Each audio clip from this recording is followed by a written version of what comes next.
Hello, everybody. This is maybe first annual Kitfox tradition, maybe. We'll see. I'm Tanya Short. I'm the head of Kitfox Games and the content designer slash writer for various games that we've done, like Moon Hunters and Boyfriend Dungeon, and now Streets of Fortuna. And I reached out to Natalie here because I was hoping to talk to her about systems driven writing. And I'll let her introduce herself, but I thought, why not have people able to listen to what we talk about? Because that's fun sometimes. And I'm not going to be at GDC this year, so I thought it'd be nice to learn from somebody else in the field. Hi, Natalie. Who are you? Hi, I'm good, thank you. So I did an intro. I work at Lo-Fi Games. I have written for Kenshi 1 as the sole narrative designer. Also kind of just helping my brother run the company. It was a pretty small studio back then, but now we've grown to like 30 people, and we're still working on the Kenshi series, so still working on Kenshi 2 with a lot more experience and as lead writer. So I now have my co-writer Colton working with me, who is a dream. That's pretty much it from me. Do you do any other kinds of writing or only games? I do not. I find, I don't know how people do it, but I find by the time that I am finished with work, I want to do like the complete opposite to games and writing. I just don't have like the mental capacity for thinking about it. I don't know about you. I feel like I should practice that.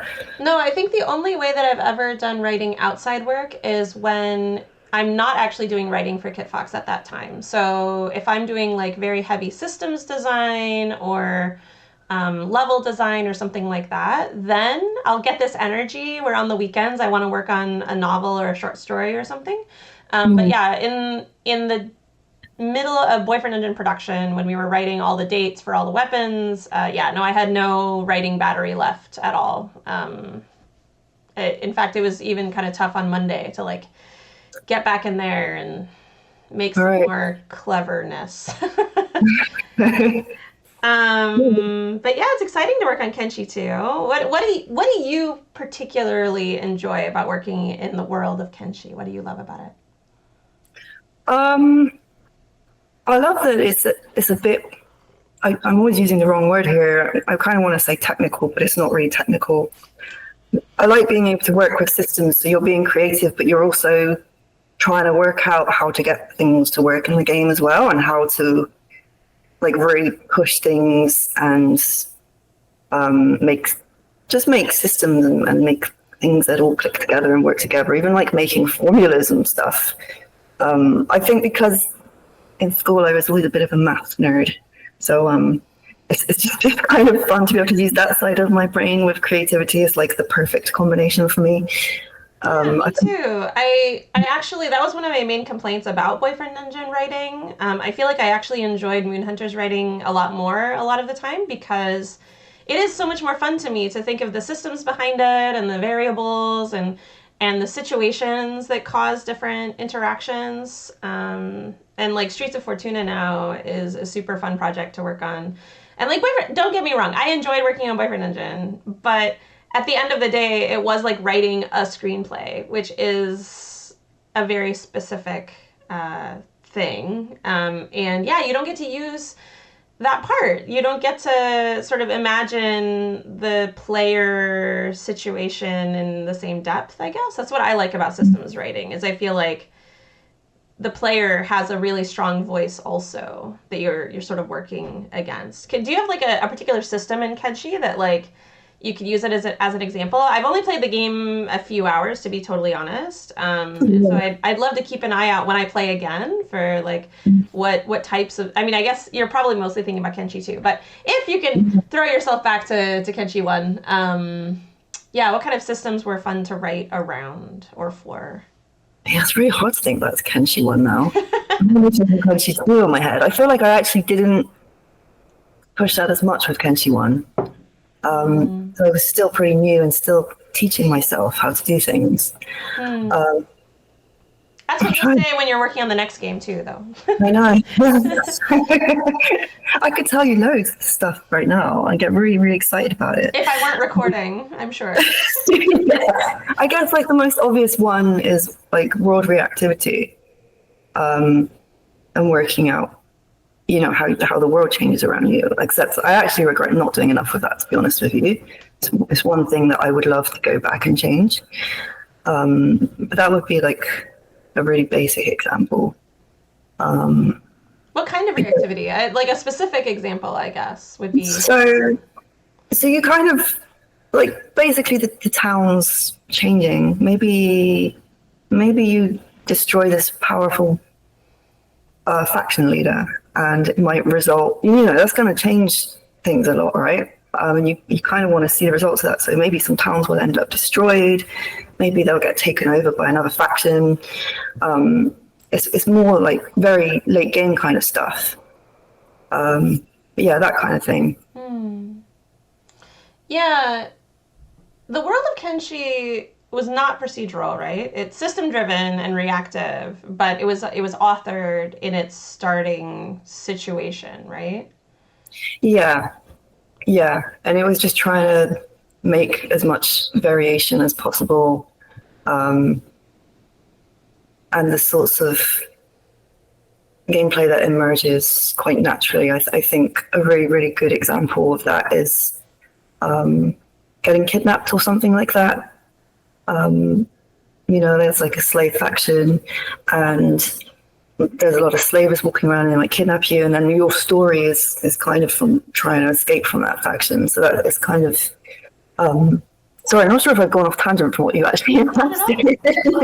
But yeah, it's more like things that organically happen and making those kinds of. I kind of think of it as just writing a lot of events that can happen, a lot of problems that can happen. I make problems. Yeah, that makes sense. I also feel like that ends up being that was my huge approach in Moonhunters as well. Like you're wandering around and you find something, but like it has to be a problem. If you don't find a problem, it's not interesting to find it, right? So like it was sort of like brainstorming what are 1,000 different problems that you could wander into, and what are then 2,000 outcomes that could, or 4,000 outcomes from those. Yeah. What kind of systems do you have in Moonhunters?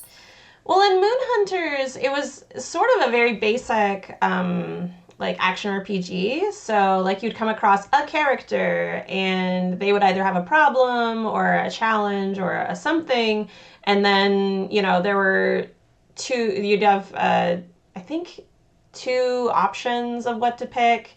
And then, you know, that could bifurcate or whatever. But at the end of the day, like you get plus or minus some stats, you get plus or minus some status effects, and or more, maybe the most interesting one from a writerly and player perspective is like it might change something else in the world. So now this person's your enemy. The next time you find them, they're going to attack you, or they now, I don't know, that guy's married, so whatever. It was a very simple system that sort of let me play with flags of all the different decisions that you'd made. And then we tried to wrap it in a layer of like trying to reflect back to the player. Oh, well, you had these personality traits as a hero because you always chose the nice option. So you're this type of hero versus you always pick the funny one. So you're this kind of hero. And then we tried to generate like a little myth of like how you're remembered based on that personality side. I don't know if that was super successful. I do sort of daydream about going and making a Moonhunters 2 someday just to like revisit that, because I don't see that in any other games still. The trying to reflect like the different hero archetypes of myth in an otherwise simple RPG setting. I feel like there's something there that we were starting to do that didn't quite get everything right on. You know what I mean? Yeah, I really like the sound of that, though. Oh, thank you. Interesting. Yeah, my marketing brain got ahead of me when we first announced the game. We were like, it's a myth-building RPG. And then by the end of it, Don't spam me. No. By the end of it, we were like, no, it's a personality test RPG. No, don't have high expectations. Thank you. But how did you go about building the world of Kenshi? Did you have a lot of reference materials? Did you make a big lore Bible? What did you do?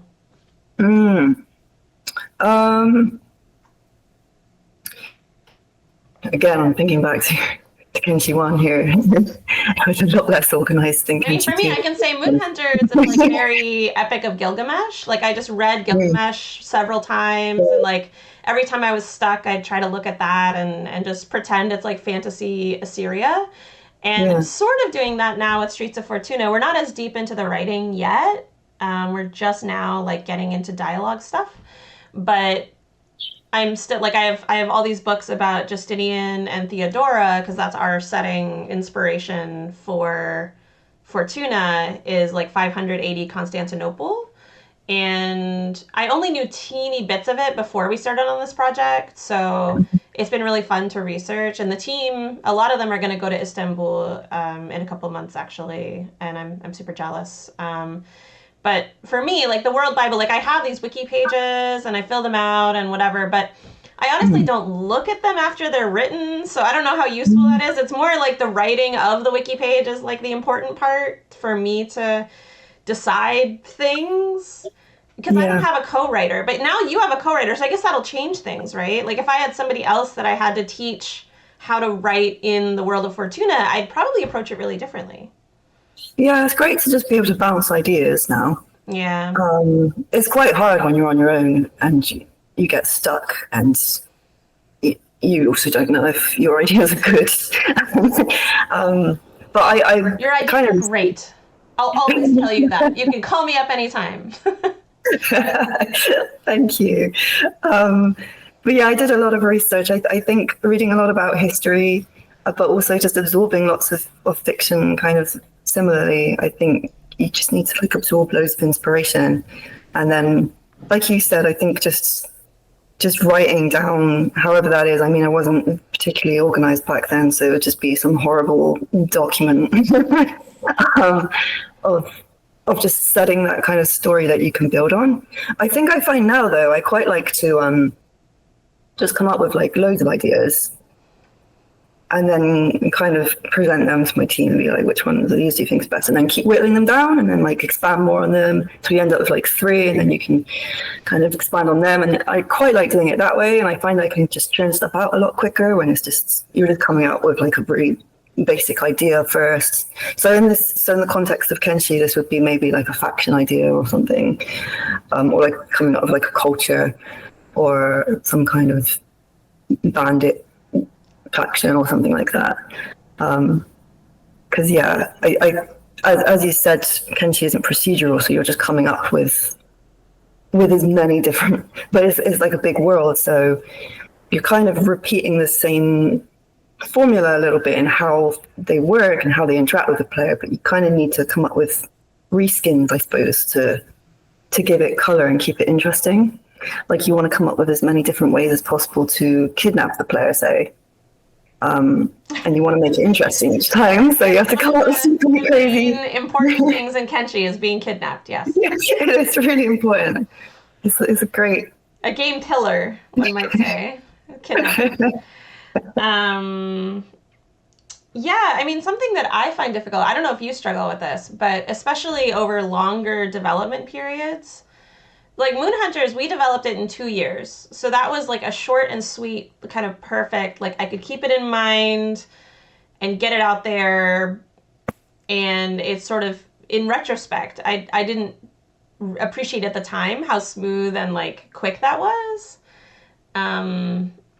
But now, you know, we're already in we're a few years in already to Fortuna, and we have a lot of time left. I mean, we're hoping to work on this for a very long time, right? 10 years or whatever. Even now, like now that it's been some years, I can feel, I don't know if this happens to you, but for me, my interests change and I get bored of things. Like something that's super, super fascinating to me right now, in 2 years from now, will, I mean, I've already been with that idea for 2 years. It's just not as fresh. It's not as compelling. And so for Fortuna, for example, the flavor of the religions is something that I keep almost waffling on, and then I have to remind myself, like, no, there's a reason, Tanya, that you decided this. It's not that it's boring. It's just that 2 years ago that was exciting and now you're not as excited. Like this particular element, like, do you ever have to struggle with your old self and like the fact that your tastes are maturing, or you're just bored of old ideas or things like that? Well, that's very interesting. I also think Streets of Fortuna seems so similar to Kenshi as well, and the fact that it's also a long-term project. We gotta add more kidnapping, is what I'm hearing. Can never have too much kidnapping. I definitely went through like a long project burnout, I think back in Kenshi 1, and I was sick of it. I was like, I can't do any more writing. I feel like I pushed through that, and now it's all good, and I could just keep writing on Kenshi forever. Like I just go into some weird robot mode. I mean, I'm fascinated by Fortuna itself, and like I feel like the Byzantine Empire has so many aspects to it. Like people spend lifetimes studying Byzantium and Eastern Rome, and I feel like I could do that too. Like it's more the specific decisions on like. Actually, this is a more general question maybe. How do you decide where to get a little fantastical versus where to be super mundane or like super realistic? Yeah, that's quite interesting actually. I find when I'm editing old stuff, like you just asked actually about why I kind of regret writing stuff. It's normally not. I find it's not normally my ideas as such that have changed and my tastes, but just my writing skills are constantly improving, like getting better. And with a long game, when you're working on something for years and years, it is going to get better. And then you're going to look back at your old stuff when you're editing and being like, oh crap. Even so in the 2-year game that happens, I think. Right. Yeah. So it becomes more like that. And wait, I've forgotten what your question just was. How do you choose how fantastical to be? I find I normally actually end up dumbing it down. I think it's actually too easy to get too fantastical, and then I think you're kind of breaking the immersion and becoming silly. So I guess that's when my edits come in, and I call it silly checks. Me and Colton will call each other out for getting too silly and just dialing it back a little bit. So what's an example of like, it doesn't have to be as like necessarily true example, but pretending I was in the writer's room for Kenshi, what would be an example of something that like, at first it sounds like a good idea, but then you realize it's too silly, and then you find a better alternative?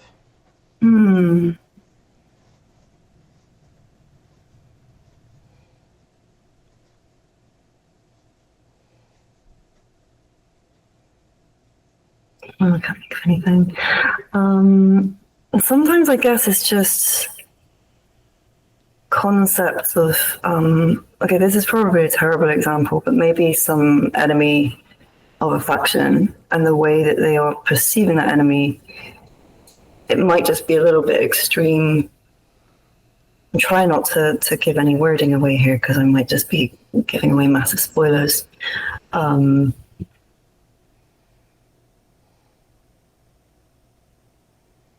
Yeah, sorry, I can't actually think of anything without spoiling anything.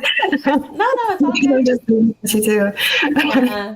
I think it's fresh in mind for me because we are still finalizing that line in Fortuna of what counts as silly and what counts as acceptable. Right. And religion is sort of at the heart of that, because early on we sort of had this direction, and I still believe in this direction, which is, when in doubt, look at the real world and focus on the religion and what it does versus the gods. Like the gods are not an entity that you're going to talk with, because that's not how gods work in our reality. If they exist, they are debatable, they are unprovable, right?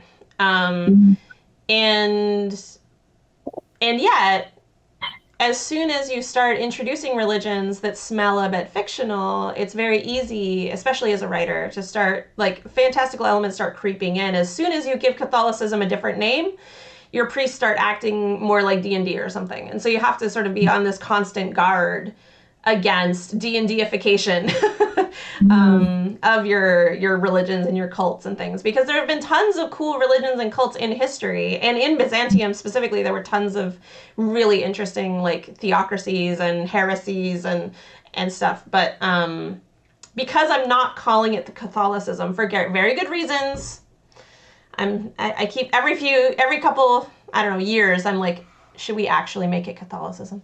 No, we're not doing that. No.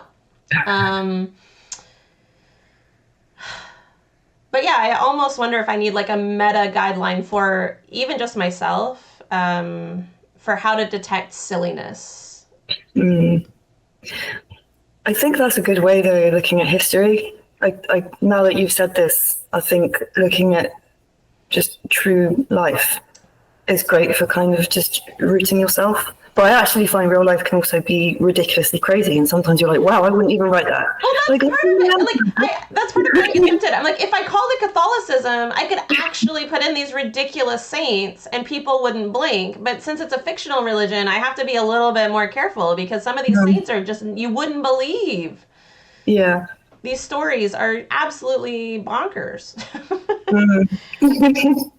Yeah, it's a really, really difficult one, trying to ground yourself like that. And I guess that's where it just comes with checking stuff with your team and hoping that they're honest and will just say, that's terrible, don't do that.